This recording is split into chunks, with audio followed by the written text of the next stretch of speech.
Hey y'all, so the cat's out the bag. I've been studying this type of thing for years, but you can't really talk about it because people will think that you're crazy. So now we know Satanists and Luciferians run the world. 2 Corinthians, it describes that Satan is the god of this world. They own the government, politics, Democrats and Republicans, the court system, the education system, the banks, the Federal Reserve, real estate, farms, Hollywood, what we watch, music, what we listen to, media, what we believe, sports, big pharma, everything. We pay their taxes, we work their jobs, we buy their houses.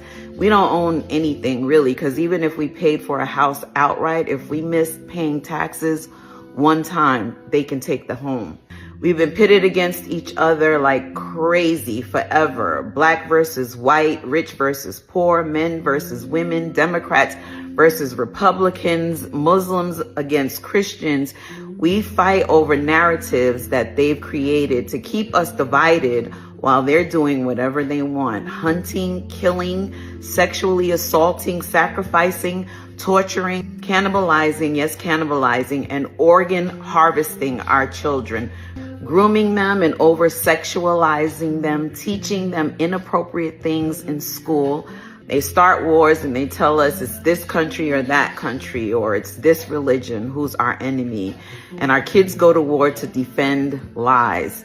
They fund both sides of the war and make billions of dollars while our family members are sacrificed. We have been bamboozled beyond our wildest dreams. Everything we've been fed is a lie. So what do we do? If you're like me, like, okay, we got the information, but what do? We can't impeach the president because that's up to Congress.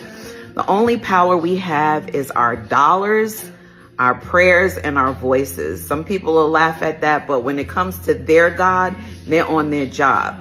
They pray to their God, they worship him, they murder, assault children, make blood sacrifices. They are very dedicated to making sure their God is pleased with them. We can stop feeding the beast with our dollars. When things are exposed, we can stop giving them our money. I'm not telling you who you should buy from or where to spend your money, but I do encourage you to investigate the companies you patronize. Find out who they are, what their practices are, what their beliefs are. I know we love certain brands, but do we know their history? Who owns your bank? Is there another place that you can put your money? Because if they decide, they can close the banks whenever they want, or they can freeze our accounts if we don't comply with their narrative. They're purposely poisoning our water, air, and food. So support your local farmers if you have access. I know everyone doesn't have access. I understand that. Buy fresh, real food. Buy land if you can. Grow food if that's in your heart. Even this information we've been exposed to, I think it's designed to see what we will do. This information can make us feel helpless and depressed and even more complacent, giving them even more control to usher in their new world order, their one world government, one currency, one world dictatorship where we have no rights at all. So we can refuse digital ID, we can support smaller venues, we can spread and share information. If we can homeschool our children. Support local farmers. It's healthier, it's cleaner. Get back to eating whole foods. If you can, try and go direct to consumer.